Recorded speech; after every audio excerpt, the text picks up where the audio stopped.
করেন সূরা হাশরের 7 নম্বর আয়াতে আল্লাহ বলেন, ওয়ামা আতাকুমুর রাসূলু ফাখুযুহু ওয়ামা নাহাকুম আনহু ফান্তাহু।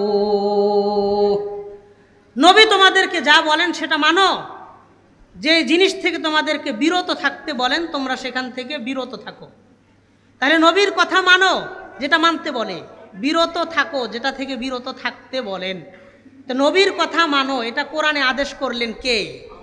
তা আল্লাহর কথা মানা মানুষের জন্য ফরজ, নবীর কথাটাও মানুষের জন্য মানা ফরজ। কথা কন ঠিক কিনা?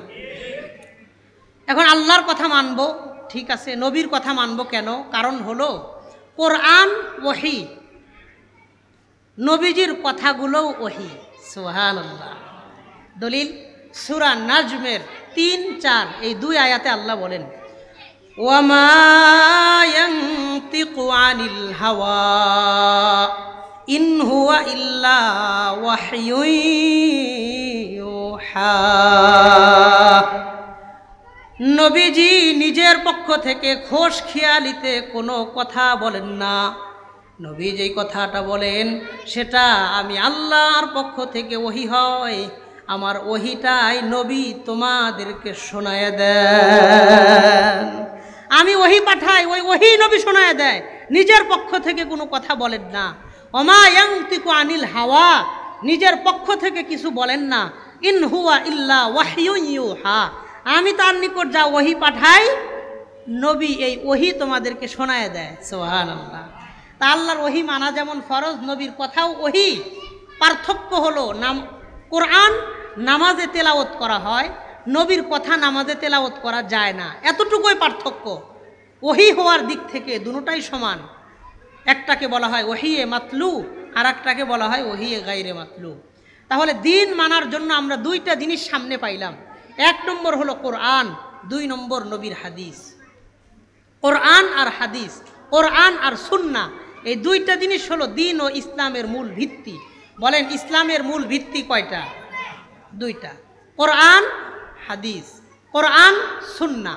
এই 2টা জিনিস সম্পর্কে নবীজি সাল্লাল্লাহু আলাইহি ওয়াসাল্লাম বিদায় হজের ভাষণের মধ্যে আল্লাহর নবী বলেন, তারাকতু ফীকুম আমরাইন লান তাদিল্লু মা তামাসসাকতুম বিহিমা কিতাবাল্লাহি ওয়া সুন্নাতা রাসূলিহি। নবীজি বলেন, আমি তোমাদের হেদায়েতের জন্য দুনিয়াতে 2টা জিনিস রেখে গেলাম, যতদিন পর্যন্ত তোমরা এই 2টা জিনিস ধরে রাখবে ততদিন পর্যন্ত তোমরা কোনোদিন গোমরা হবে না। 1 নম্বর কিতাব আল্লাহ, আল্লাহর কোরআন তোমাদের মাঝে রেখে গেলাম। 2 নম্বর ওয়া সুন্নাতা নবিয়িহি, তার নবীর সুন্নাত তোমাদের মধ্যে রেখে গেলাম। লাং তাদিল্লু মা তামাসসাকতুম বিহিমা, এই কোরআন আর হাদিস যতদিন পর্যন্ত ধরে রাখবা কিয়ামত পর্যন্ত তোমাদেরকে কেউ গোমরাহ করতে পারবে না। আল্লাহ আমাদেরকে কোরআন আর হাদিস 2 হাত দিয়ে মজবুত করে ধরে কবর পর্যন্ত সুন্নাত মোতাবেক জীবন যাপনের আল্লাহ তৌফিক দান করেন। ইসলামের মূল ভিত্তি হলো কোরআন ও হাদিস। ইসলাম কোনো বিষয়ে বাড়াবাড়িকেও পছন্দ করে না, সারাসারিকেও পছন্দ করে না। বেশি বাড়াবাড়ি করবে এটাও পছন্দ করে না, সারাসারি করবে এটাও পছন্দ করে না, উৎসাহিত করে না। এই ব্যাপারে নবীজি সাল্লাল্লাহু আলাইহি ওয়াসাল্লাম হাদিসে বলেন, আবু দাউদ শরীফের বর্ণনা, নবী বলেন, ইয়াকুম ওয়াল গুলুওয়া ফিদ্দীন, তোমরা দ্বীনের ক্ষেত্রে বাড়াবাড়ি করবা না, ধর্ম নিয়ে বাড়াবাড়ি করবা না। ফাইন্নাহু আহলাকা মান কানা ক্বাবলাকুমুল গুলুউ ফিদ্দীন, কারণ তোমাদের পূর্বে বহু জাতিকে ধর্ম নিয়ে বাড়াবাড়ি করার কারণে, ধর্মের মধ্যে বিভিন্ন বিষয়কে সংযুক্তি করার কারণে ওই জাতিদেরকে আল্লাহ দুনিয়া থেকেই ধ্বংস করে দিছেন। বলেন নাউজুবিল্লাহ। ধর্মের মধ্যে তোমরা বাড়াবাড়ি করো না। ইতিপূর্বের বহু জাতিকে ধর্মের মধ্যে বাড়াবাড়ি করার কারণে তাদেরকে দুনিয়া থেকে আল্লাহ ধ্বংস করে দিছে। বলেন নাউজুবিল্লাহ। বাড়াবাড়ি জিনিসটা কি? আমার সাথে বাড়াবাড়ির সংজ্ঞাটা বলেন। বলেন, যেই জিনিস আল্লাহ বলেন নাই। সবাই বলেন, যে জিনিস আল্লাহ বলেন নাই, যে জিনিস নবীজি বলেন নাই, ওই জিনিস পালন করার নাম হলো বাড়াবাড়ি। যে জিনিস আল্লাহ বলেছেন, যে জিনিস রসুল বলেছেন, ও জিনিস ছেড়ে দেওয়ার নাম হলো সারাসারি। আল্লাহ যেটা করতে বলছেন, রসুল যেটা করতে বলছেন, আপনি সেটা করেন না, তো এটা সারাসারি, আপনি ছেড়ে দিলেন। রসুল যেটা করতে বলেন নাই, আল্লাহ যেটা করতে বলেন নাই, ওই জিনিস করার নাম হলো বাড়াবাড়ি। কথা ঠিক আছে না? তো দ্বীনের ক্ষেত্রে বাড়াবাড়ি করা যাবে না। সাম্প্রতিক সময়েও রবিউল আউয়াল মাসে ঈদে মিলাদুন নবী নিয়া সারা বাংলাদেশের মধ্যে ব্যাপক আকারের একটা ঘোলাটে পরিস্থিতি তৈরি হয়েছে। বিভিন্ন জন বিভিন্ন মানুষকে কটূক্তি করেছে, নানানভাবে অঙ্গভঙ্গিমা করেছে, ছোট করেছে, তুচ্ছ তাচ্ছিল্য করেছে। এই ধরনের বাড়াবাড়ি করাটাকে ইসলাম কখনো সমর্থন করে না। এটা ইসলাম সমর্থন করে না। এই বিষয়টা কেন হয়? মানুষ ধর্মীয় গোরামি, ধর্মীয় তেরামি মানুষের মধ্যে কেন আসে? রাসূলুল্লাহ সাল্লাল্লাহু আলাইহি ওয়াসাল্লামের দুইটা হাদিস থেকে এই ব্যাপারটা পরিষ্কার হয়। বুখারী শরীফের বর্ণনা, আবু যর গিফারি রাদিয়াল্লাহু আনহু তিনি বলেন, এই হাদিসটা একটু মনোযোগ দিয়ে শোনেন। হযরত আবু যর গিফারি বলেন, ওয়ান আবি যররিন রাদিয়াল্লাহু তাআলা আনহু ওয়া আনহুম আন্নাহু ক্বাল, আবু যর গিফারি বলেন, নবীজি সাল্লাল্লাহু আলাইহি ওয়াসাল্লাম বলেন, ইন্নাকুমুল ইয়াউমা ফি জামানিন কাসীরুন উলামাউহু ওয়া কালিলুন খুতাবাউ, তোমরা এমন একটা জামানায় বসবাস করতেছো যেই জামানায় আলেম বেশি বক্তা কম। বলেন, আলেম বেশি বক্তা কম।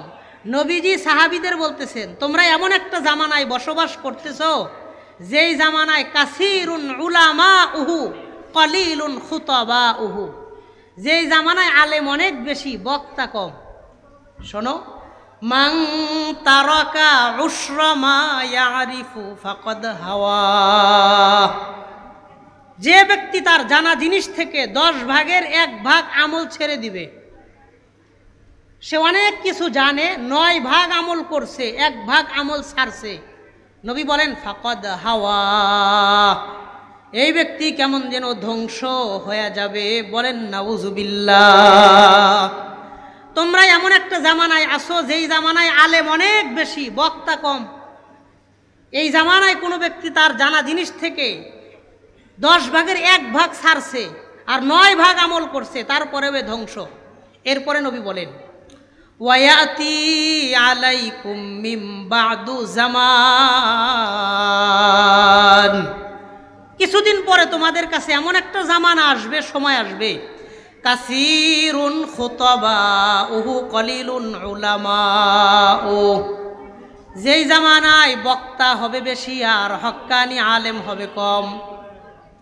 অচিরে একটা যুগ আসবে যেই যুগে বক্তা হবে অনেক বেশি, আলেম হক্কানি আলেম হবে কম। নবী বলেন, মান তামাসসাকা বিউশরি মা আরাফা ফাকাদ নাজা, এই জামানার মধ্যে কোনো ব্যক্তি যদি তার 10 ভাগের 1 ভাগ আমল করতে পারে, 9 ভাগ ছেড়ে দিছে, 1 ভাগ আমল করছে, নবীজি বলেন ফাকাদ নাজা, 1 ভাগ আমলের দ্বারায় আল্লাহ তাআলা তাকে জাহান্নামের আগুন থেকে নাজাত দিয়ে দিবেন। তাহলে নবীর এই হাদিস থেকে বুঝলাম কিয়ামতের আগের যুগে প্রকৃত আলেমদের সংখ্যা কমে যাবে, বক্তার সংখ্যা বেড়ে যাবে। হ্যাঁ, প্রকৃত আলেম দুনিয়াতে আস্তে আস্তে কম হবে, বক্তাদের সংখ্যা দুনিয়াতে বেশি হবে। আল্লাহ আমাদেরকে এলেম আমলওয়ালা বক্তা হিসেবে কবুল করেন, কোন আমিন। বুখারীর আর একটা হাদিসের মধ্যে নবীজি বলেন, কিয়ামতের আগে দুনিয়া থেকে এলেম উঠে যাবে। ওই এত মাদ্রাসা, এত আলেম, এত ইমাম, এত খতিব, এত ওলামায়ে কেরাম থাকতে এলেম কিভাবে উঠে যাবে? দিন দিন বই লেখা হইতেছে, বই ছাপানো হইতেছে, কিতাব ছাপানো হইতেছে, এলেম কেমনে উঠবে? নবীজি বলেন লা ইয়ান্তাজিউল্লাহু সুবহানাহু ওয়া তাআলা আল ইলমা ইনতিজাআন ইয়ান্তাজিউহু মিনান নাস। আল্লাহ তাআলা মানুষের হাত থেকে, মানুষ থেকে টান দিয়া এলেমটা উঠায়া নিয়ে যাবেন না। তাহলে কিভাবে এলেম উঠায়া নিবেন? ওয়ালাকিন ইয়াকবিজুল ইলমা বিকবজিল উলামা। আলেমরা দুনিয়া থেকে আস্তে আস্তে মারা যাবে। আলেমরা মারা গেলে, মারা যাইতে যাইতে দুনিয়া থেকে এলেমটাই উঠে যাবে। নবী বলেন হাত্তা লাম ইয়াতরুক আলিমা। যখন দুনিয়াতে হক্কানি কোনো আলেম বেঁচে থাকবে না, কিংবা হক্কানি আলেমদের সংখ্যা যখন কমে যাবে, ইত্তাখাযান নাসু রুউসান জুহালা। মানুষ মূর্খ মূর্খ মানুষদেরকে নেতা বানায় নিবে, ধর্মীয় আলেম মনে করবে। ভিতরে এলেম কালাম কিছু নাই, মানুষ তাকে ধর্মীয় নেতা এবং বড় মুফতি সাহেব মনে করবে।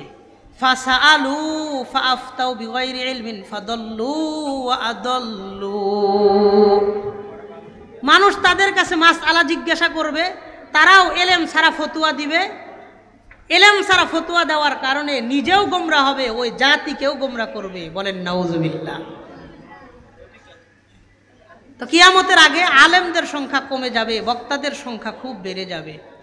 এই জন্য আমরা হক্কানি কোনো আলেমদেরকে কখনোই কটূক্তি করব না। বলেন ইনশাআল্লাহ।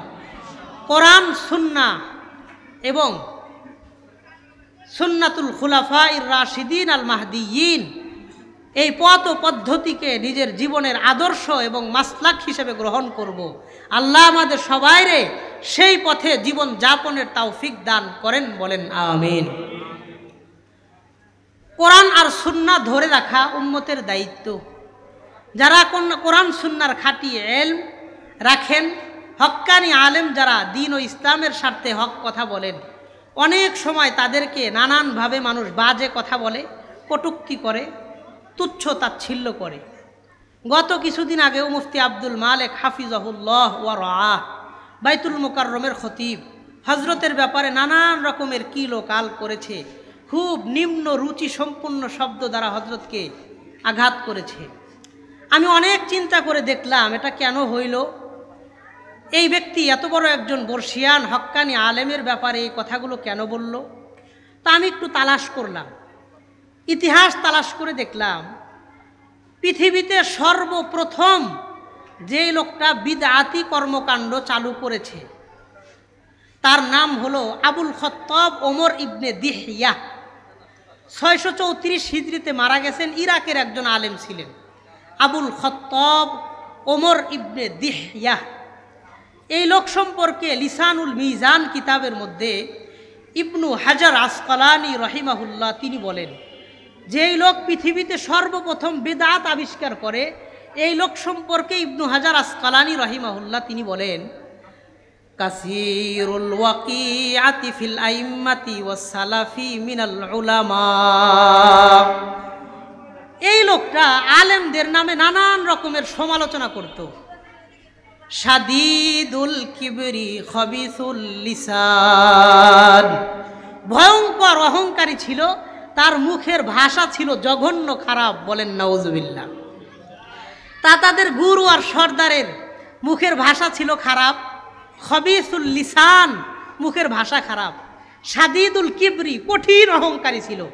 এই জন্যই দেখবেন বাংলাদেশেও যে সমস্ত বেদাতি মৌলবী আছে সবটি দলিল দিয়া যখন পারে না তখন অহংকারী ভাব প্রকাশ করে আর হক্কানি আলেমদেরকে গালিগালাজ করে। কারণ তাদের ওই যে গুরু আবুল খত্তাব ওমর ইবনে দিহইয়া, তার স্বভাব চরিত্র আর সুন্নাত তাদের মধ্যেও আছে। কথা কর ঠিক কিনা? তো আমরা বাড়াবাড়িও করব না, ছাড়াছাড়িও করব না। ইসলাম বাড়াবাড়িকেও অপছন্দ করে, ছাড়াছাড়িকেও অপছন্দ করে। তাহলে আমরা এই যুগে করব কি? সুন্দর কথা হুজুর, তাইলে আমরা এই যুগে করব কি? এই ব্যাপারে আমি মুখতাসার আন্দাজে শুধু আমাদের করণীয় বর্জনীয় এই দুইটা পয়েন্টে কয়েকটা কথা বলেই আলোচনা গোছায় নিয়ে আসব। দুটোটা কথা আমি কোরআন থেকে বলার চেষ্টা করব ইনশাআল্লাহ।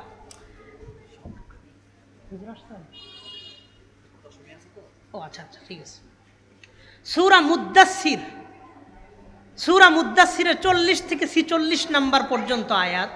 এই 6টা আয়াতে আল্লাহ তাআলা বলেন, ফি জান্নাতি ইয়াতাসাআলুনা আনিল মুজরিমিন। হাসরের মাঠে জান্নাতীরা যখন জান্নাতে যাবে, জাহান্নামীরা যখন জাহান্নামে যাবে, দুই গ্রুপ পাশাপাশি হবে। তো জান্নাতীরা জাহান্নামীদেরকে ডাক দিয়ে জিজ্ঞাসা করবে, আমরাও দুনিয়া থেকে আসছি, তোমরাও দুনিয়া থেকে আসছো, একই দুনিয়ার বাসিন্দা ছিলাম, আমরা আজকে জান্নাতে আসছি, তোমরা জাহান্নামে কেন গেছো, কারণ কি? আনিল মুজরিমিন, ওই জাহান্নামীদেরকে জিজ্ঞাসা করবে, বলবে মা সালাকাকুম ফি সাকর, তোমরা জাহান্নামে কেন গেলা? আমরা তো ঠিকই জান্নাতে আসছি, তোমরা কেন জাহান্নামে গেলা? তো জাহান্নামীরা কারণ হিসেবে বলবে, আমরা 4 কারণে জাহান্নামে আসছি। এই বলেন কয় কারণে? এই 4টা কাজ আমরা দুনিয়াতে করছি, এই জন্য আল্লাহ আমাকে জাহান্নামে দিছে। কোরআনের কথা কি? 1 নম্বর, ক্বালু লাম নাকু মিনাল মুসাল্লিন। 1 নম্বর, আমরা দুনিয়াতে নামাজি ছিলাম না, দুনিয়াতে নামাজ পড়ি নাই। মসজিদের পাশেই দোকান ছিল, আজানও শুনতাম, একামত শুনতাম, তারপরেও মসজিদে গিয়ে নামাজে শরীক হইতাম না। নামাজ না পড়ার কারণে আল্লাহ আমাদেরকে জাহান্নামে পাঠাইছেন। বলেন নাউজুবিল্লাহ। আল্লাহ এই গদনাইল সিদ্ধিরগঞ্জ এলাকার প্রত্যেকটা যুবক ভাই, মুরব্বী বাবা, মা বোন সহ আমাদের সবাইকে 5 ওয়াক্ত নামাজি, দিনদার, পরহেজগার, মুত্তাকি হিসেবে কবুল করে নেন। বলেন আমিন। তাহলে জাহান্নামে যাওয়ার 1 নম্বর কারণ, তারা নামাজ পড়ে নাই। 2 নম্বর, ওয়ালাম নাকু নুতঈমুল মিসকিন, আমরা দুনিয়াতে মিসকিন মানুষদের খাওয়ান দেই নাই। ঘরের খাবার বহু মানুষ নষ্ট করে, গরিবরে দেয় না। হোটেলের খাবার রাস্তায় ফালায় দেয়, গরিব মানুষকে খাইতে দেয় না। যারা খাবার অপচয় করবে, গরিবকে দিবে না। ওয়ালাম নাকু নুতঈমুল মিসকিন, মিসকিন রে না খাওয়ার কারণে, না খাওয়ানোর কারণে আল্লাহ ওদেরকে জাহান্নামে দিবে। বলেন নাউজুবিল্লাহ। 3 নম্বর, ওয়া কুন্না নাখুযু মাআল খাইজিন, দুনিয়াতে আমরা অযথা আড্ডা দিয়ে সময় নষ্ট করতাম, সময়ের কোনো কদর করতাম না। 5 মিনিটের লেগে ফেসবুকে ঢুকছে, 3 ঘন্টা সময় কোন দিক দিয়ে গেছে টের পায় না। কথা কন। একটা চা খাওয়ার লেগে দোকানে বসে 2 ঘন্টা পার হয়ে গেছে। যারা অযথা সময় নষ্ট করবে, অযথা আড্ডা দিবে, তাদেরকে আল্লাহ জাহান্নামে দিবে। 3 নম্বর কারণ। 4 নম্বর, ওয়া কুন্না নুকাযযিবু বিয়াউমিদ্দিন, আমরা দিনের কথা শুনতাম কিন্তু দিনের কথাগুলো মানতাম না। বহুত মানুষকে নসিহত করলে নসিহত শোনে, কিন্তু নসিহতগুলা মানে না। দিনের কথা শুনতাম কিন্তু দিনের কথা মানতাম না। জাহান্নামীরা জাহান্নামে যাওয়ার 4টা কারণ। 1 নম্বর, নামাজ পড়তাম না। 2 নম্বর, অসহায় মিসকিন মানুষদেরকে খাওয়াইতাম না। 3 নম্বর, সময় নষ্ট করতাম, আড্ডা দিতাম, আল্লাহর জিকির করতাম না। 4 নম্বর, হক্কানি ওলামায়ে কেরাম দিনের কথা বলতো, আমরা শুনতাম কিন্তু দিনের কথা আমরা মানতাম না। কথা শোনে কিন্তু মানে না। আল্লাহ আমাদের এই 4টা কাজ, যেগুলো জাহান্নামীদের সিফাত, যেই কাজ বান্দারে হাসরে জাহান্নামে পৌঁছায় দিবে, এই 4 কাজ থেকে আল্লাহ আমাদের সবাইরে হেফাজত করেন। কোন আমিন। এই 4 কাজ আমরা করব না, তো করব কি হযরত? 4টা কাজের কথা একটা হাদিসে বলেন। আব্দুল্লাহ ইবনে সালাম রাদিয়াল্লাহু আনহু তিনি বলেন, ওয়া আন আব্দুল্লাহ ইবনে সালাম রাদিয়াল্লাহু আনহু قال লাম্মা কদিমান নবী সাল্লাল্লাহু আলাইহি ওয়াসাল্লাম আল মদিনাতা খাতাবান নাস ওয়া আনা ফি মাজলিসিহিম, নবীজি যখন মক্কা থেকে মদিনায় হিজরত করে আসলেন, সাহাবীদের উদ্দেশ্যে প্রথম ভাষণ দিলেন। ওই ভাষণের মধ্যে আমি ছিলাম, আমি উপস্থিত ছিলাম। নবীজি ওই দিন 4টা কথা বলছেন। বলেন কয়টা? 1 নম্বর, নবীজি বলেন আফশুস সালাম, তোমরা পারস্পরিক মানুষদেরকে বেশি বেশি সালাম দিবা, অপরিচিত মানুষকে সালাম দিবা, তোমাদের মধ্যে মোহাব্বতের সম্পর্ক আল্লাহ তৈরি করে দিবেন। 1 নাম্বার বেশি বেশি সালাম দিবা। 2 নাম্বার ওয়াতিমুত তাআম, তোমরা অসহায় মানুষদেরকে খাবার দিবা। 3 নাম্বার ওয়াসিলুল আরহাম, তোমরা আত্মীয়তার সম্পর্ক বজায় রাখবা, আত্মীয়তার সম্পর্ক ছিন্ন করবা না। বহুত মানুষ সমাজের মধ্যে দেখবেন কয়েকটা টাকা হইলে গরিব আত্মীয় স্বজনদেরকে আর চেনে না। এমন মানুষ আপনাদের এলাকার মধ্যেও আছে না নাই? 4 নম্বর নবীজি বলেন ওয়াসাল্লু ওয়ান নাসু নিয়াম, তোমরা রাতের বেলায় তাহাজ্জুদের নামাজ পড়বা। 1 নাম্বার বেশি বেশি সালাম দিবা। 2 নাম্বার গরিবদের খাবার খাওয়াইবা। 3 নাম্বার আত্মীয়তার সম্পর্ক বজায় রাখবা। 4 নাম্বার তাহাজ্জুদের নামাজ পড়ে আল্লাহরে স্মরণ করবা। তাদখুলুল জান্নাতা বিসালাম, তোমরা নিরাপত্তার সাথে আল্লাহর জান্নাতের মেহমান হয়ে যাইবা। এই 4টা কাজ তোমরা করো, আমি নবী তোমাদের জান্নাতের গ্যারান্টি দিলাম। সুবহানাল্লাহ। তো জাহান্নামীরা জাহান্নামে যাবে 4 কারণে। নামাজ পড়ে নাই, গরিবদেরকে খাবার খাওয়ায় নাই, অযথা সময় নষ্ট করেছে, আর দিনের কথা শুনছে কিন্তু মানে নাই, আমল করে নাই। এই 4 কাজ থেকে আল্লাহ আমাদের সবাইরে হেফাজত করেন, কোন আমিন।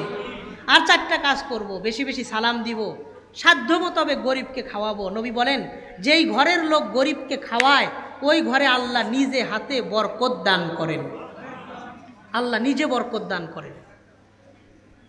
এই জন্য বেশি সালাম দিব, গরিবকে খাওয়াবো, আত্মীয়তার সম্পর্ক ছিন্ন করব না, বজায় রাখবো, কায়েম করব। 4 নাম্বার সাধ্য মোতাবেক তাহাজ্জুদের নামাজ পড়ব। নবী বলেন আমার উম্মতের মধ্যে 70,000 মানুষকে আল্লাহ বিনা হিসেবে জান্নাত দান করবেন। লা হিসাব ওয়ালা কিতাব ওয়ালা আযাব, তাদের হিসাবও হবে না, কিতাবও হবে না, আযাবও হবে না, কিচ্ছু হবে না। 70 আলফাম মিন উম্মতি, 70,000 মানুষকে আল্লাহ বিনা হিসেবে জান্নাত দিবেন। সাহাবীরা প্রশ্ন করলেন মান হুম ইয়া রাসূলুল্লাহ, নবীজি তারা কারা? নবীজি বললেন আল্লাযীনা তাতাজাফা জুনুবুহুম আনিল মাযাজি, যারা গভীর রজনীতে উঠা তাহাজ্জুদের নামাজ আদায় করেছে ওই মানুষদেরকে বিনা হিসাবে আল্লাহ জান্নাতের মেহমান বানায়া দিবেন। আল্লাহ আমাদেরকে এই 4টা গুণ অর্জন করার ভরপুর তৌফিক দান করেন, বলেন আমিন। উপরের 4টা গুণ থেকে আল্লাহ আমাদের সবাইরে পরিপূর্ণ আকারে হেফাজত করে নেন, বলেন আমিন। 4 8টা কথা বললাম। ইসলাম একমাত্র আল্লাহর কাছে মনোনীত ধর্ম। ধর্ম পালনের জন্য একটা কিতাব দিয়েছেন নাম কোরআন, কোরআন বোঝার জন্য একজন নবী দিয়েছেন নাম মুহাম্মদুর রাসূলুল্লাহ সাল্লাল্লাহু আলাইহি ওয়াসাল্লাম। ইসলাম বোঝার জন্য কোরআন আর হাদিসের কোনো বিকল্প নাই। কোরআন আর হাদিসে যে কথা নাই, সাহাবীদের ইজমা ও কিয়াসে যে কথা নাই, সেটার নাম বাড়াবাড়ি। ইসলাম বাড়াবাড়িও পছন্দ করে না, সারাসারিও পছন্দ করে না।